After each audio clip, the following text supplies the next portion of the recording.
నిన్నటికి 2 సంవత్సరాలు పూర్తయింది చంద్రబాబు నాయుడు గారు వచ్చి. ఏమనిపిస్తుంది 2 సంవత్సరాల కూటమి పరిపాలన? చంద్రబాబు నాయుడు పరిస్థితి ఏంటంటే ఆ, మన రాష్ట్రంలో ఉన్నది భయ ఉంచుకున్న ప్రభుత్వం ఇది. ఓకే. ఉన్నది భయ ఉంచుకున్న ఎన్టీ రామారావుని మోసం చేశాడు, ఈయన గెలిచాడు. ఓకే. ఆయన ఈ 2 ఏళ్లలో ప్రజలకు ఏమైనా మంచి చేశారా చంద్రబాబు నాయుడు గారు? చంద్రబాబు నాయుడు ఈ 2 ఏళ్ళు మంచి చేసింది. రైతాంగానికి మొక్కజొన్నలను ఇబ్బంది పెట్టాడు. ఓకే. సో మిగతా జనాలు రైతులకి వాళ్ళు ఇస్తానన్న 20,000 ఇస్తానన్నాడు. ఓకే. ఎవరికి ఇచ్చాడు? 7,000 ఇచ్చాడు అంతే. ప్రభుత్వం అయితే 62 లక్షల మంది రైతుల అకౌంట్లో వేసామని చెప్తుంది. ఏం చేశాడు? అకౌంట్లో డబ్బులు వేసామని చెప్తున్నారు. మరి मोदी जी हमको 2 करोड़ होना नहीं तो मैं दूसरा पार्टी जाएगा. అవునులే. సరే నా ప్రశ్న ఏంటంటే జగన్ గారి ప్రభుత్వానికి ఇప్పుడున్న కూటమి ప్రభుత్వానికి ఏంటి తేడా? జగన్మోహన్ రెడ్డి ఒక్కసారి మాట ఇచ్చాడంటే మళ్ళీ వెనక్కి తగ్గడు. Okay. You don't worry thing. ఈసారి గెలుస్తారా జగన్మోహన్ రెడ్డి గారు? 2029లో జగన్మోహన్ రెడ్డి సీఎం రాబోతే చంద్రబాబు నాయుడు కాల్చని చూస్తాను. ఆయన సందులో దూరతలే 3 పార్టీలు కలిసి వస్తున్నాయి. 3 పార్టీలు ఎదుర్కొని జగన్ గారు ఎలా గెలుస్తారు అనుకుంటున్నారు? జగన్ గారు ఒక సింగిల్గా వస్తాడు, సింహంలో వస్తాడు. అదొకే గెలిచే అవకాశం నేను అడిగేది. వస్తాయి.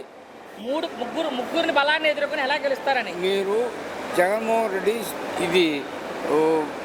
ఇది పెట్టకూడదు. ఈ జగన్మోహన్ రెడ్డి గెలవటానికి ఓడవడానికి ఏదైనా చేయి. సరే చివరిగా మీ ఉద్దేశంలో జగన్ గారికి చంద్రబాబు నాయుడు గారికి ఏంటి తేడా?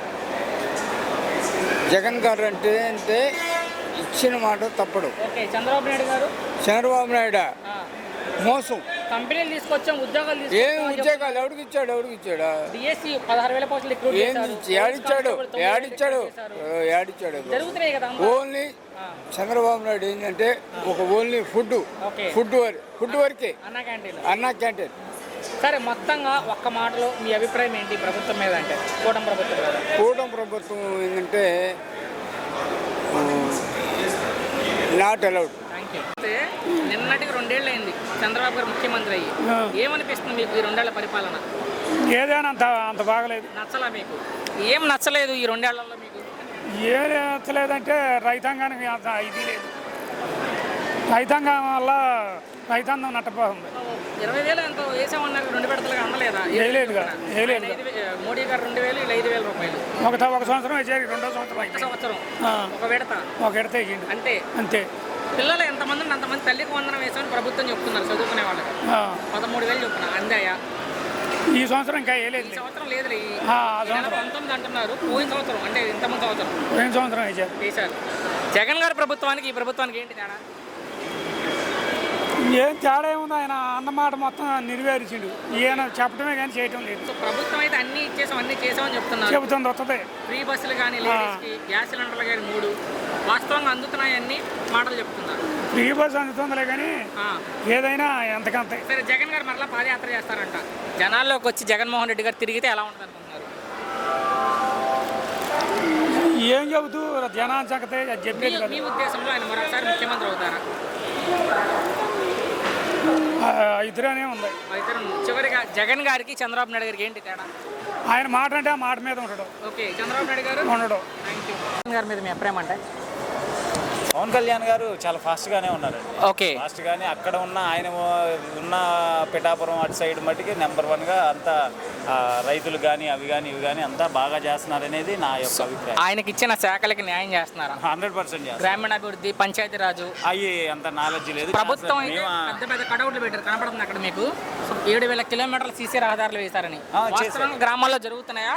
కేవలం జరుగుతున్నాయనే నేను అంటే మేము వెళ్ళి ప్రాక్టికల్గా చూసి మీ చుట్టుపక్కలే చూసి అయితే ఓకే హ్యాపీ బాగానే చేస్తున్నారు పవన్ కళ్యాణ్ గారు అని.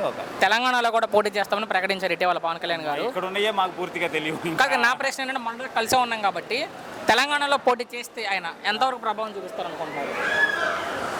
చెప్పలేదు. విజయ్ గారు లాగా సింగిల్గా వెళ్ళి ముఖ్యమంత్రి అవకాశం ఉందా? అది ఏపీలో కావచ్చు, తెలంగాణలో కావచ్చు. చేసేంత శక్తి ఆయన దగ్గర ఇప్పుడు ఇంతకు ముందలకి ఇప్పటికి చాలా ఉంది కాబట్టి చేయొచ్చు అని నేను అనుకోను. నా ప్రశ్న ఏంటంటే ఈ 2 ఏళ్లలో పవన్ కళ్యాణ్ గారు అవినీతి చేశారు, డబ్బులు తినేశారు, అని మీరు ఏమైనా భావిస్తున్నారా? లేదు అవినీతి కానీ అలా లేదు, ఆయనే కొంత పెట్టి చేశారు అని మాకు కూడా చూస్తున్న ఇవి బట్టి ఓకే.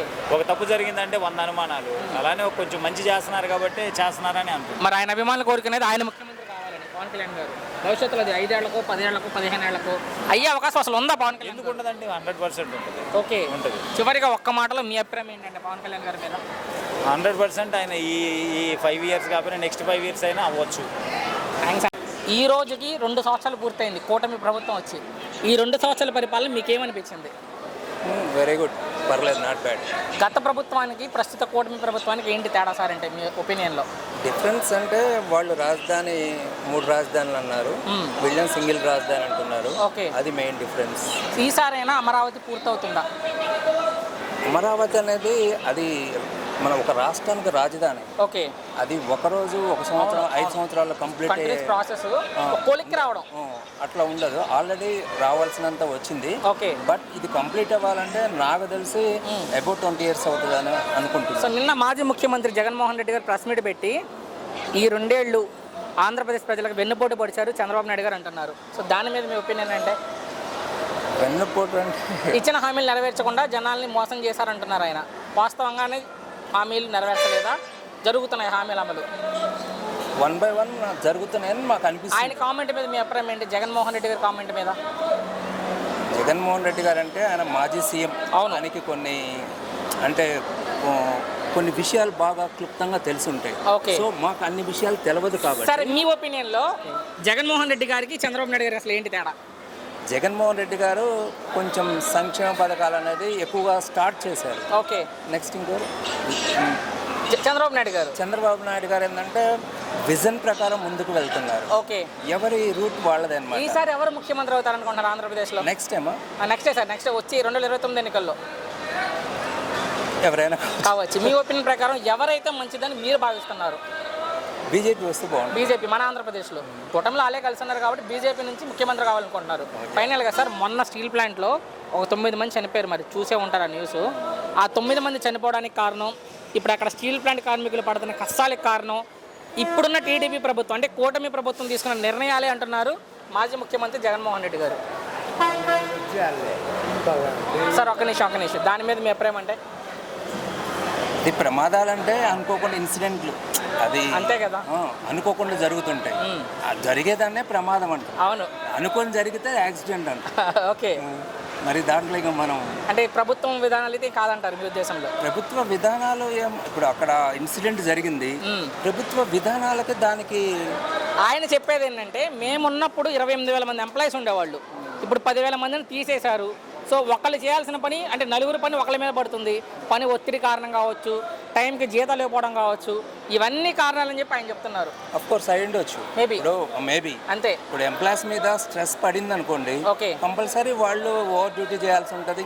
అంటే వాళ్ళకి స్ట్రెస్లోకి వెళ్ళిపోయారు అనుకోండి, మరి కొన్ని జరిగే అవకాశం కూడా ఉంది. ఫైనల్గా మీ ఒకే ఒక్క మాటలో ఈ 2 ఏళ్ల కూటమి పరిపాలన గురించి ఒక మాటలో ఏం చెప్తారు సార్ మీరంటే? Not bad. థ్యాంక్స్ అండి. యాభై తమ్ముడు కావచ్చు. బాగా చర్చ నడుస్తుంది, డిఎస్సిలో రిక్రూట్మెంట్ మీద చర్చ నడుస్తుంది. మరి మీరు చూసారో లేదో, 16,000 పోస్టులు రిక్రూట్ చేస్తుంది కూటమి ప్రభుత్వం వచ్చాక. ఆ 16,000 పోస్టులు కూడా విద్యాశాఖ మంత్రి ఉన్న నారా లోకేష్ అమ్మేసుకున్నారంటున్నారు వైసీపీ వాళ్ళు. అలాంటివి ఏవీ లేవండి, ఇప్పుడు వరకు ఒక పోస్ట్ కూడా అమ్మే పొజిషన్ లేదండి. 10 నుంచి 20 లక్షల రూపాయలకి టీచర్ పోస్టులు అమ్ముకున్నారు నారా లోకేష్ అంటున్నారు వైసీపీ పార్టీ వాళ్ళంతా కూడా. ఇప్పుడు కోత కొండ ఉందని చెట్టుకి ఎగురుతుంది, దానికి అందలేదు, అందకపోతే ఆ చెట్టు పొల్లని చెప్పేసి వెళ్ళిపోతుంది. మెరిట్ లిస్ట్ లో కాకుండా లేదు. ఇంతకు ముందు గవర్నమెంట్లో చేత కాలేదు, ఇప్పుడు వీళ్ళు చేశారు కాబట్టి వాళ్ళు డబ్బులు అమ్ముకుంటున్నారు, అది అమ్ముకుంటున్నారు. ఇది వీళ్ళు వాలంటీర్ల పోస్టులు, గ్రామ సచివాలయం పోస్టులు, వీళ్ళు లోకల్ ఎమ్మెల్యేలు ఎంపీలు అమ్ముకున్నారు. ఇప్పుడు ఎక్కడికి వెళ్ళారు? ఓకే, వాళ్ళు ఏం అనలేదే అప్పుడు. మరి ఇప్పుడు మద్యం కుంభకోణంలో అలా దొరుకుతూ వెళ్తుంది. అయితే మాజీ మంత్రి పేర్ని నాని మాట్లాడుతూ పేకాట ఆడిన వాళ్ళకి కూడా టీచర్ పోస్ట్ వచ్చింది కూటమి ప్రభుత్వంలో అంటున్నారు. స్పోర్ట్స్ కోట వాళ్ళు దాంట్లో పేకాట ఆడిన వాళ్ళకి అంటున్నారు ఆయన. ఇప్పుడు వీళ్ళ టీంలో ఎమ్మెల్యేలు ఎంపీలు కూడా ప్యాకెట్ ఆడినారు, మరి ఆల్రెట్ అవ్వాలి. అదొకే. నా ప్రశ్న ఏంటంటే, ప్యాకెట్ ఆడే వాళ్ళకి నిజంగానే టీచర్ పోస్ట్ వస్తుందా? ఎక్కడ రాలేదండి. కొన్ని అతను చూపించవచ్చు కదా, ఇతను ప్యాకెట్ ఆడిన వ్యక్తి ఇతను అరెస్ట్ అయిపోయినాడు అని చెప్పి చూపించవచ్చు కదా. సో నా ప్రశ్న ఏంటంటే, మీకు ఇబ్బంది పెట్టను, డబ్బుల కోసం అలా పోస్టులు అమ్ముకోవాల్సిన అవసరం వాళ్ళకి ముఖ్యమంత్రి గారి కొడుకు నారా లోకేష్ వాళ్ళకి లేదండి. లోకేష్ గారికి సూటిగా లోకేష్ గారికి లేదు. ఎందుకంటే ఆయనే మంత్రి లోకేష్ గారికి లేదు. మరి ఈ మాటలు మాట్లాడుతున్నారు వైసీపీ వాళ్ళు, ఏం చెప్తారు ఆ మాటలకి? వాళ్ళు అమ్ముకున్నారు కాబట్టి ఎదురున్న వాళ్ళు మేము చెప్తున్నారు అంతే. అంతే. మీరైతే వాళ్ళు నమ్మట్లా? వాళ్ళు ప్రతిదీ వాళ్ళు అమ్ముకున్నారు. ఓకే. చేపల మార్కెట్లో చేపలు అమ్మినట్టు అమ్మేసుకున్నారు. చివరి ప్రశ్న, ప్రభుత్వం అయితే ఇది మెగా డిఎస్సీ అంటుంది, వైసీపీ వాళ్ళు దగా డిఎస్సీ అంటున్నారు, మీరే డిఎస్సీ అనుకుంటున్నారు? ఇది